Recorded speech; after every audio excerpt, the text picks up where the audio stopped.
Hello and welcome back to my channel. I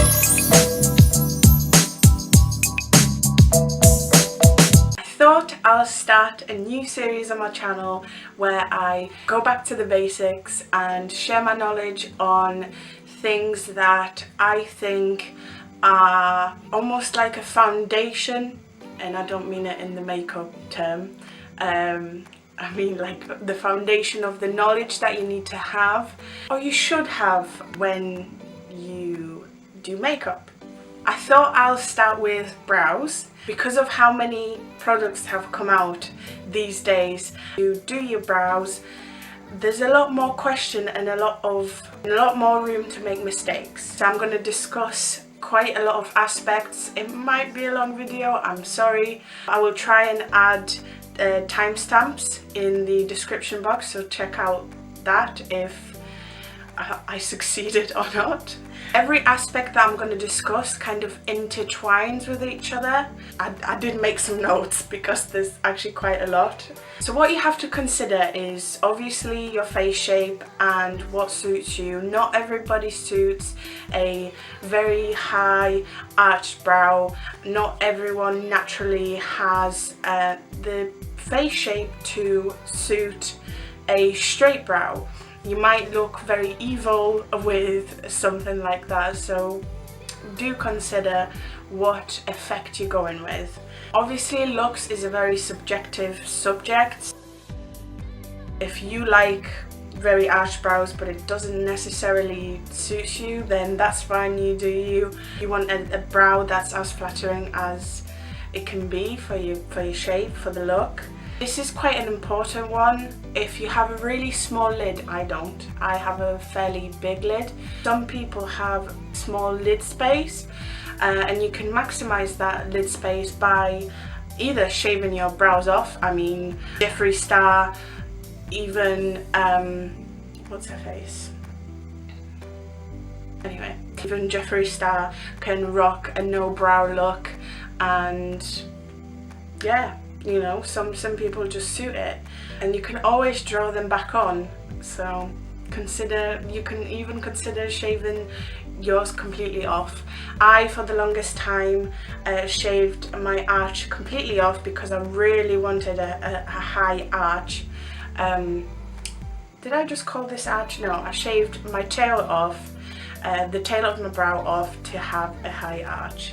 If you have small eyes and you have really thick brows, consider just, you know, toning them down a little bit.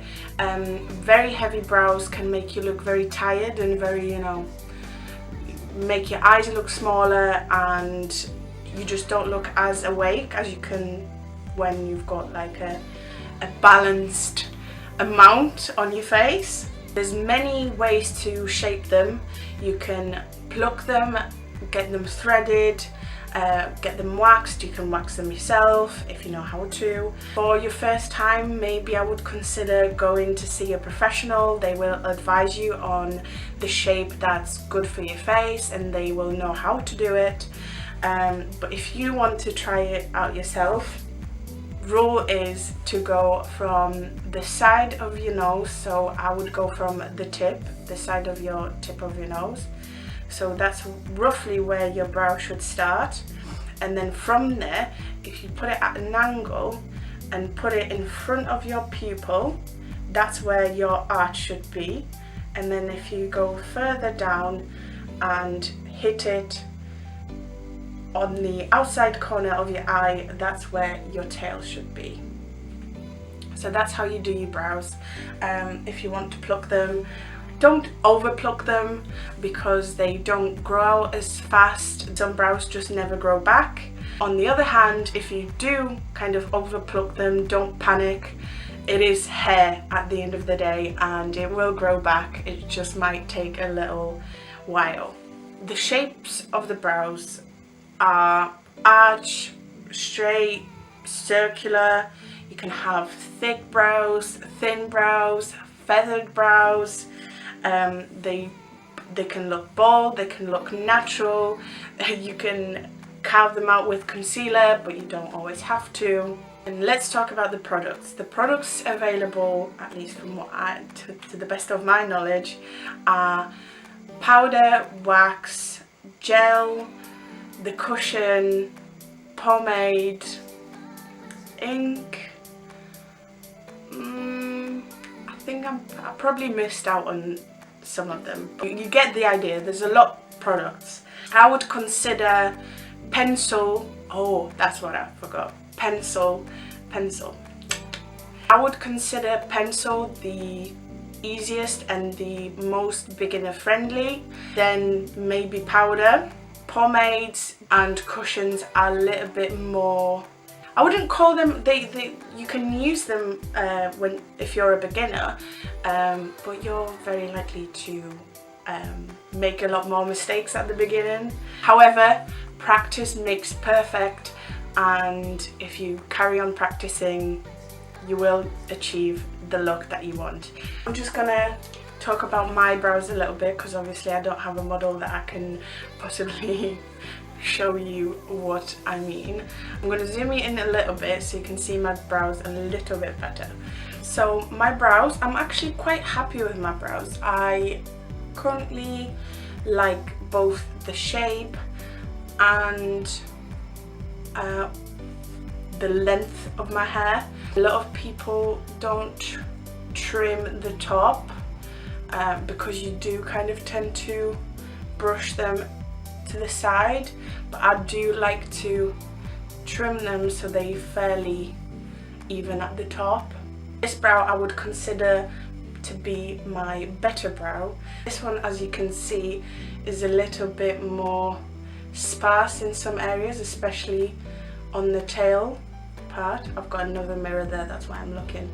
So this area here, I barely have any hair there, which is something I tackle every single time I do my brows. Sometimes if I want like a really natural look, I only put some clear brow gel in my brows and I'm fine to leave the house like that. So I mentioned products such as the pencil for beginners and pomade for a little bit more advanced, and these are the two types of products that I enjoy using the most. This is Tanya Burr Brow Selfie Sculpt Brow Pencil, which I would consider to be a little bit like Anastasia Brow Definer. Also has a spoolie at the end. Spoolie is a very, very important part of doing your brows. Before you do anything, if you're like myself, that person that puts foundation on first and then does the brows second, you need the spoolie to brush out all the foundation off of your brows, and then you'll be able to see your shape a little bit better. So on this brow, the tougher one, I'm going to show you how to use a pencil. And what you want to do is, I personally enjoy to start from the bottom, very light hand,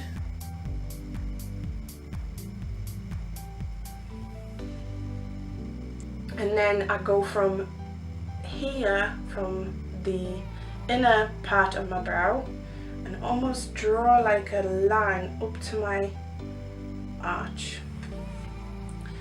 Spoolie, brush that through, because the product would have disturbed your hairs, so you want to know where to draw more lines. And now you're going to take your pencil and fill in the tail. This gives you almost like a shadow underneath. Doesn't give you an illusion of more hair. It just fills them in so that they're a little bit more defined. So the arch, so I'm going to brush my hair down and add a little bit more product in where the arch is to make it a little bit more defined. And I like that. That's where I would leave it for a fairly natural look. You can always go back in and add a little bit more However, I do like that. For my second brow, I'm going to use a pomade. And pomades, like I've mentioned, are a little bit harder. However, they don't have to be hard. So I'm going to take my pomade and I'm going to take an angled brush that's very, very, very thin.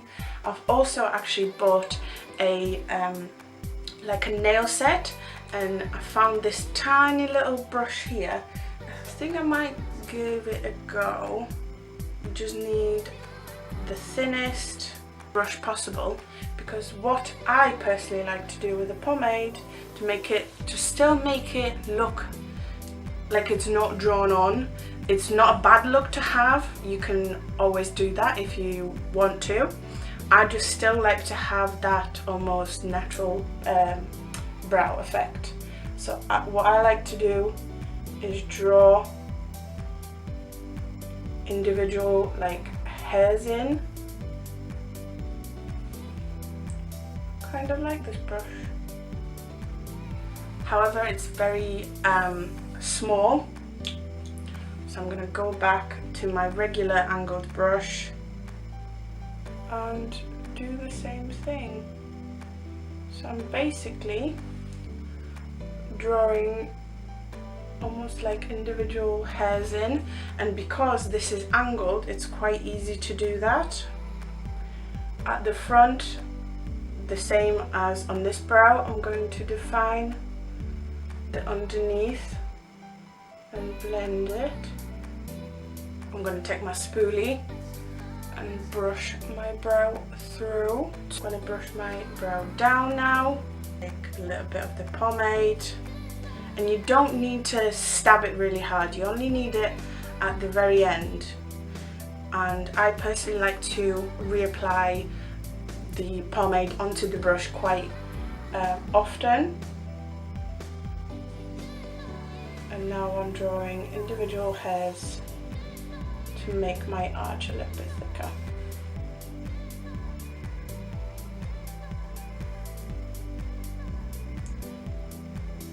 Don't worry if the lines are really harsh.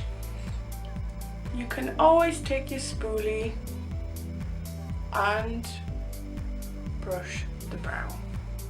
It will take away some of that product. You can always reapply. Quite happy with that brow. And now, a step that I believe everyone should do, whether you have 3 brow hairs and you draw pretty much the whole brow in, or you have really bushy brows and a gel is all you need. This one's actually a clear mascara. It was clear because I use it for my brows. All of the product that I brush off my brows goes into here, so it looks a bit disgusting. But it transforms the brows a lot. It keeps them in the place of where you want them. So I like to coat them quite well, give them a brush through, and they still look as if I have really bushy natural brows. I'm just gonna add a little bit more onto this. You can always combine products like I am today with this particular brow. I've got a pencil here, but I'm going to add some pomade on top of that as well. This is to match my brows as much as possible, but you probably have heard the saying that brows are sisters and not twins, and this is completely true. See, this brow looks completely different to this brow. Need this one a little bit longer. Got it! You can also draw individual hairs at the front if you wish. Some brow gel. And I'm ready to leave the house. What do you think?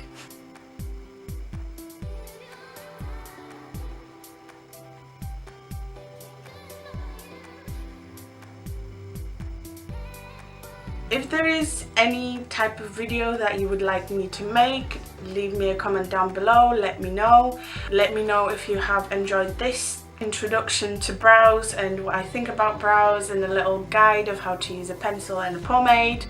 Obviously I only have 2 brows, so I couldn't show you how to use every single product that's on the market. However, if there is a particular product that you would like me to test on my brows or show you how to use it, let me know and I will. Yeah, thank you for watching and I hope to see you next time. That's not my outro. I hope you enjoyed that. If you did, please like, comment, subscribe, and I hope to see you next time. Bye!